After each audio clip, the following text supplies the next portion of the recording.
नाराए हमद, आए खुदावंद फरमा, क्योंकि तेरा बंदा सुनता है। हमेशा की जिंदगी की बातें तो तेरे ही पास हैं। आज हम मुकद्दस लूका की अंजील उसका 17वां बाब और उसकी आयात 7 ता 9 पर ध्यानो ज्ञान करेंगे। और आज हम आका के गुलाम इसके बारे में सुनेंगे। और तुम में से ऐसा कौन है जिसका एक गुलाम हलवाहा या चरवाहा हो कि जब वो खेत से आए तो उससे कहे कि जल्द आकर खाना खाने बैठ, बल्कि उससे ये ना कहे कि मेरा इशाया तैयार कर, जब तक कि मैं खाऊं पीऊं कमर बस्ता होकर मेरी खिदमत कर। इसके बाद फिर खुद खा पी लेना। क्या वो उस गुलाम का इसलिए एहसान मानेगा कि उसने हुक्म की बातों की तामील की।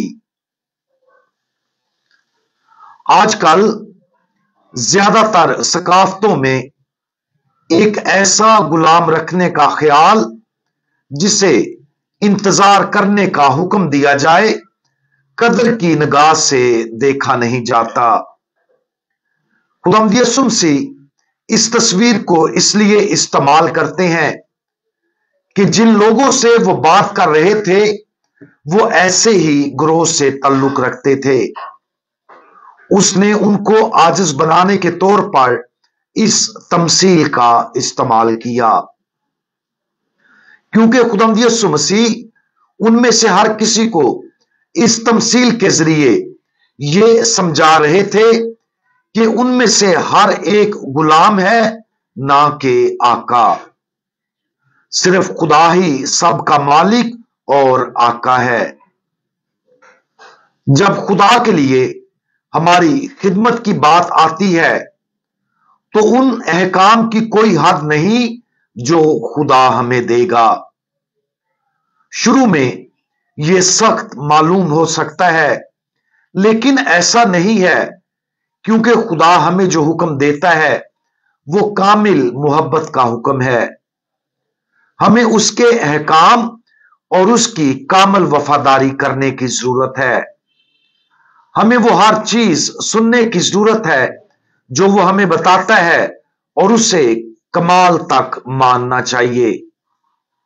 खुदा को अपने आका के तौर पर और खुद को उसके गुलामों के तौर पर देखना तब ही सख्त और मुश्किल नजर आता है जब हम ये समझने में नाकाम होते हैं कि वो किस किस्म का आका है। हमारी मुबारक मां मुकद्दसा मरियम के खूबसूरत अल्फाज को याद करें, जब जबराइल फरिश्ता खुदा का पैगाम उसके पास लेकर आता है और मुकद्दसा मां मरियम से कहता है, और देख तू हामला होगी और तेरे बेटा होगा और तू उसका नाम यस्सु रखेगी। ये उसके सामने कोई सवाल नहीं था, ये मोहब्बत का हुक्म था। मुकद्दसा मां मरियम ने हिचकिचाहट महसूस नहीं की और ना ही इनकार किया।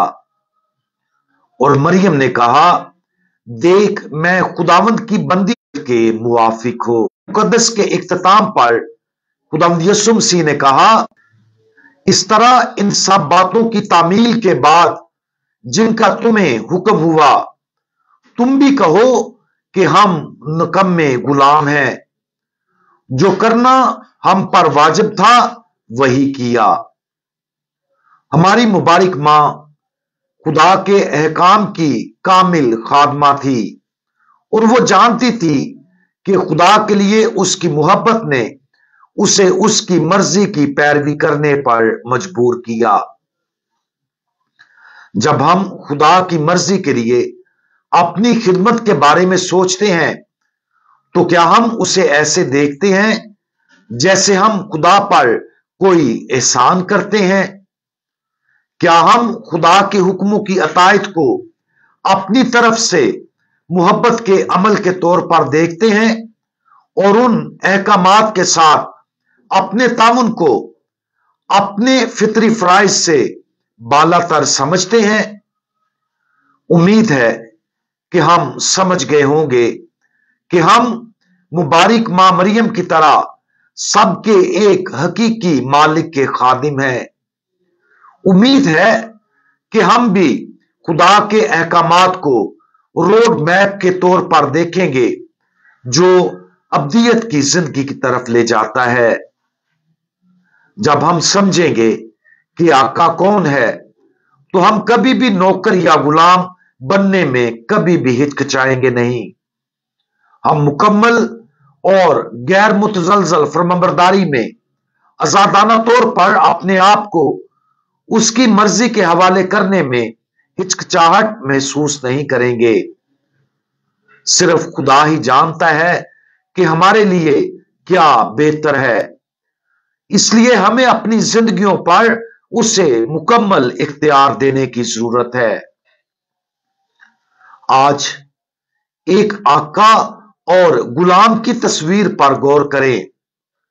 अपने ज़हनों में मौजूद पहले से तसव्वुर शुदा हर तस्वीर को हटाने की कोशिश करें जिसमें सख्ती, जुल्म, गलबा और कंट्रोल शामिल है। इसकी बजाय एक खुदाई मालिक की तस्वीर को देखने की कोशिश करें जो सिर्फ अपने गुलाम के लिए फिक्रमंद है।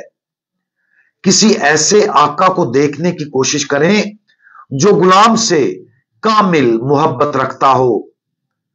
अपनी जिंदगी में ऐसे आका की अपनी जरूरत पर गौर करें।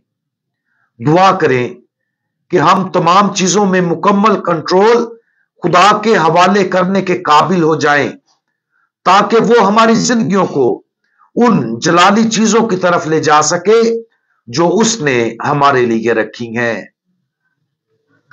हम दुआ मांगें। हमारे आका और खुदावंद, आपने हमें हुक्म दिया है कि आपकी कामिल मोहब्बत के अहकाम की तामील करें। सिर्फ आपकी मर्जी ही हमारी जिंदगियों के लिए बेहतरीन है और आपका हुक्म हमारी जिंदगियों में तकमील और मकसद लाता है। प्यारे खुदावंद, हम भी मुकद्दसा मां मरियम की तरह हर चीज और काम में आपकी मुकम्मल तौर पर पैरवी और वफादारी करें। हमें अपना फजल अता करें ताकि हम ये सब कुछ खुशी खुशी करें। खुदावंद यीशु मसीह, हमारा भरोसा आप पर है। आमीन।